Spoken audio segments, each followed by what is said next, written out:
So welcome, Jill Brink from the CancerFree Kids organization. Thank you so much, Chuck. Great to be with you. It's good to have you back here on Loveland Beacon Talks. Yeah. It's been almost 2 years. I know, way too long. Yeah. Way too long. Well, we'll get together again, in like 2 more years. That's right. So, but really right now, 2025 has been another great year for CancerFree Kids. Yeah. You told me before we started doing this, you said it's been like we're in growth. We continue to be, and I still give all the credit to our hometown. We still have so many volunteers and longtime supporters that were here long before me, and supported Ellen from the ground, that have helped to continue to not only sustain the organization but really help continue to drive our growth as well. And even the new people, many of them have come from our veterans and connections that they've helped us make along the way. And I think that's the story of CancerFree Kids, is just the community, the circle of influence around our community that just keeps giving to the organization and helping us further our impact has been so incredible. Well, on the roots of community, like you said, CancerFree Kids is deeply rooted in love. Absolutely. Without a doubt. Ellen started it here. Yep. So we'll touch on, right off the bat, the Paxton's golf outing. Yep. To benefit CancerFree Kids. Another 21 years now? 20th year this year. Yeah, right. 20th anniversary this year. Over $1 million, I think, from that golf outing, which is just incredible. We have research grants that have gone on and showing progress still, all back to support that day. We've expanded into the two outings. Right. One being the Hickory Woods outing, and then O'Banion coming which is into 2 days by itself. Yes, exactly. And I know. So, yeah. And that's been a great ad, and we've, again, continued to bring some new folks in, but also engage some longtime supporters, and that's a great example of just one of the staples that have carried us through and helped us grow along the way.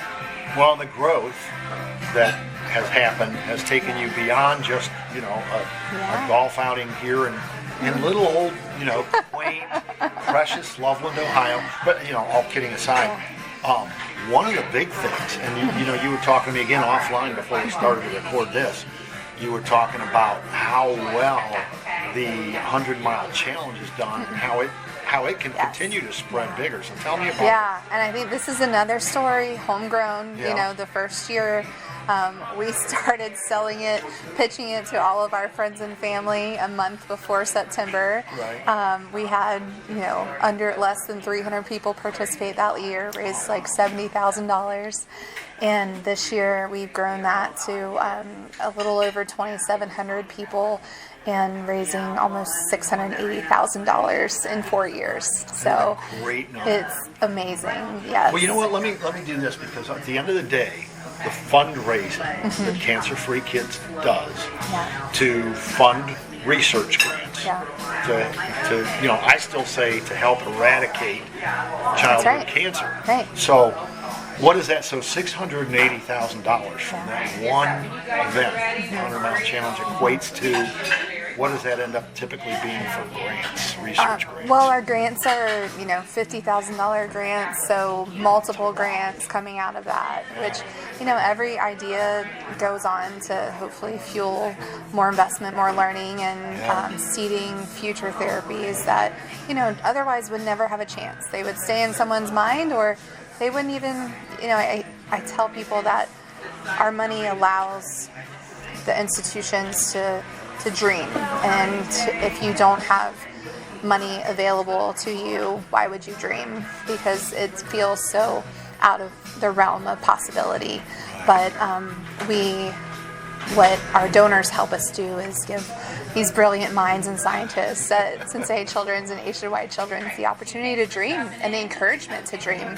And I love when we visit the two hospitals, and there's literally CancerFree Kids grants, plaques everywhere around the labs, and multiple stories of success, and PIs that have launched their entire career on CancerFree Kids funding, and they're now we have a new director at gene and cell therapy at Cincinnati Children's who got recruited from Nationwide Children's, and his words, not mine, his lab was built on CancerFree Kids funding.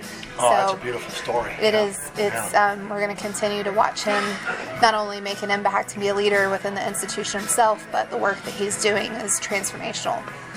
Well, you talked about the dreams, and it's like those dreams come alive because those dreams come true. And I'm going to go to the next event that just happened as well. I mean, the 100-mile challenge just ended recently, but the other event that was just recent, which is the huge one every year, which is the celebration of courage, and that's where you see the dreams come true and come to life. Yes. And not just the researchers, but the children. We love that one so much. That's, again, staple of Homegrown. That was our first event as an organization, and it just continues to grow and build. And every year we have more people that it might be their first time experiencing the organization and the cause, but it's such a launch pad to additional funding, and continues to be our largest fundraiser as an organization. Yeah. So, what's the thing? Put you on the spot here. So, what's the thing? We'll just say this year, because it was just recent. Okay. What's the thing that stood out most for you at this year's celebration of courage? What was the moment? Because I know there's always at least a moment. I mean, I can tear up just thinking, because I've attended a couple of those, and you can. If the people can see me now, they see like my eyes are welling cheat up on this one, but our I know what it was. We, as always, we have our mission video, and we have a family, and one of the things that we wanted to showcase was we bring all these kids on stage, and they all. Some are still battling, and you can tell that, but a lot of them look like just normal kids, which is wonderful. And you really don't get to witness and see, what they've gone through or their journey. And so we had our mission video this year. We wanted to just reinforce the fact that survivorship still can look really difficult, and so we featured a little girl who went through a bone marrow transplant and had relapsed, and she just talks about, she's 13, but she's probably the size of like an 8-year-old, and just and her mom talking about that she's still, because graft versus host disease, because of her transplant, she has to use oxygen at night, but she's just such a light and so resilient. And so we showed the video, and of course, everyone, that reality sunk in, I think, for showcasing why we do what we do. But then they came on stage after, their whole family, and like there was a audible gasp in the room of just celebrating her and her family.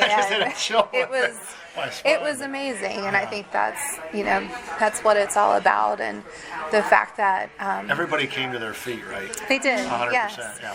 And not only do we have our families with children who've survived or are still living, but we have many families there who sadly lost their child, and it's so humbling to me always that they use CancerFree Kids as a place to put that grieving energy into, and leave us the honor of their child's legacy and remembering them. And that is, I can't imagine what that would be like, and I don't even know if I was a parent that I would want to be in the room, right? in that celebration, but they do, and they bring their friends, and it's just so unbelievably humbling for someone that has had that experience to believe so boldly in what we do, and it's a real honor to be a part of that.